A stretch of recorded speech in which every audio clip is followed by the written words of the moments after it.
Our next speaker is Pat Santucci. And Pat illustrates the perilous line between Renaissance man and dilettante. His professional life has been a series of technical positions to fill the time while waiting for an opening as a witty raconteur. He's a qualified confessionary expert by dint of a lifetime of amateur devotion, and also by being able to see Esther Price Factory from his house. So that counts. Thanks. We're starting with a picture of Gene Wilder because I'm pandering. But not just pandering, would be fair. This is really where it started for me, in the land of pure imagination. You can even eat the dishes. From the time I first saw this, which was in its original theatrical release, I wanted to be this magician. Well, and what is magic, if not science that looks cool? So the molecular model here on the right is sucrose, that's table sugar. The liquid is glucose, which is the ring on the right half of the model, left half is fructose. The crystalline structure of sugar and the mixes of these forms is what makes candy actually work. Now here's the candy that shows off the crystals on a large scale. It also illustrates that sugar accepts inclusions. The structure can handle impurities, like the colors, while maintaining its remarkable strength. Rock candy is very simple, and many of us made it in school. And that's where craft confectionery comes in. You don't need a lot of special equipment to make candy. Except this one. I couldn't resist cotton candy. It's a perfect example of the strength that comes from structure. To make it, sugar is melted in a rapidly spinning pan, and centrifugal force, I apologize to that term for the physics nerds, forces it out through tiny holes at the rim. Very strong bonds form threads that cool and make that familiar texture. Now that looks cool. Candy appeals to our emotions and senses. We've evolved to appreciate and associate its appearance and flavors with pleasure and comfort, whether the elegance of the formal gift box on the right or the rustic appeal of hand-cut marshmallows. Of course, you can take it further. I can't. I didn't make these. But maybe you can. These sculptures are just traditional visual arts works realized in the medium of candy. But the recipe and tools used to make it are simple and can be found in home kitchens. That doesn't mean it's a really good first project. This is, though, and that's the same recipe. Remember the sucrose and glucose?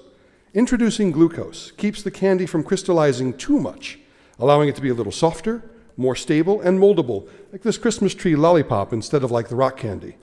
A substance that inhibits sugar crystallization in candy is called a doctor. And once we know that different substances can be introduced and included in the sugar matrix, we can include things like protein, like in this Tyrone. Egg whites and air are held in place by sugar. They make a chewy, frothy texture.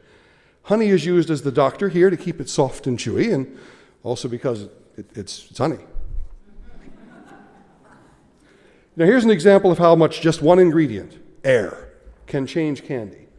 Starting from the top left, hot gelatin syrup is whipped, gradually trapping more and more air and getting fluffier until it's strawberry marshmallows, ready for cutting at the bottom right. Marshmallows really easy to make. You don't have to spend $19.95 at Williams-Sonoma. Adding protein to sugar sounds positively healthy, and adding fat doesn't.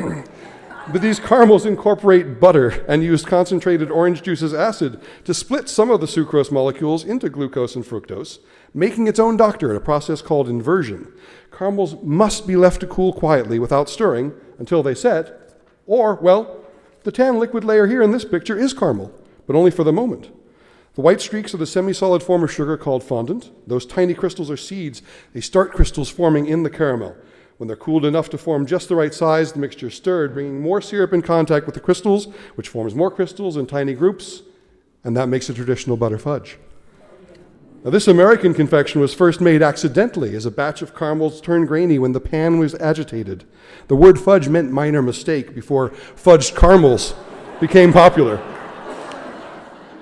So long, slowly formed crystal chains makes caramel, short chains makes fudge.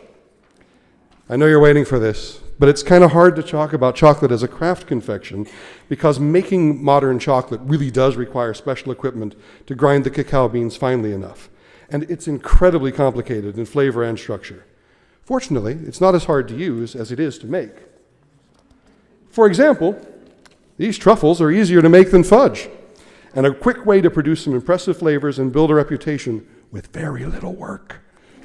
Friends and family, if you've had these, I confess it's easy. I hope you still like them. The booze doesn't hurt here. There's amaretto almonds on our left and Chambord raspberry on the right. So truffles are one form of ganache, which is a mixture of chocolate, liquid, and fats, usually butter. Truffles are the most solid form. As more liquid is added, we can make the pourable form that covers a traditional flourless chocolate cake, or even more cream to make drinking chocolate. That might sound decadent, but you have to serve something with all those marshmallows. The soft ganache inside these espresso truffles is just as easy to make as the amaretto, but the shell isn't, because melting chocolate breaks the precise arrangement of crystalline fats that give it the distinctive snap and rich mouthfeel.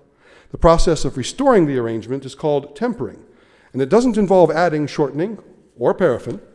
Instead, like fudge, it requires agitation and seeding to make the crystals grow. The process, though, isn't really visible, so this is a picture of the final result. Those jagged ridges there are the fault lines where the snapped-off crystals are.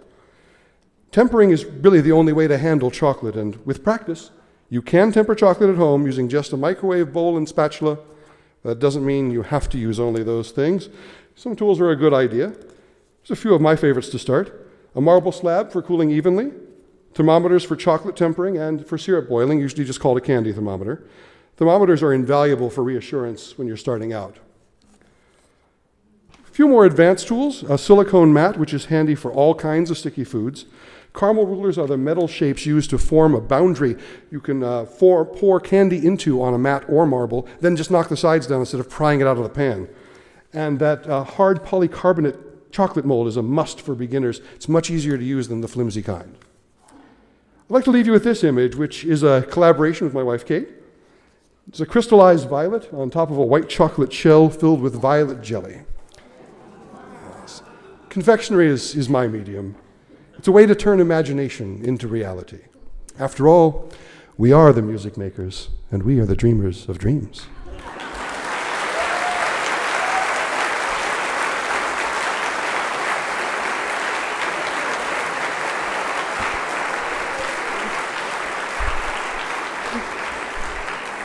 That was delightful, Pat. I know you mentioned something about tasting for friends and family, so if I could add myself to that list, that would be great.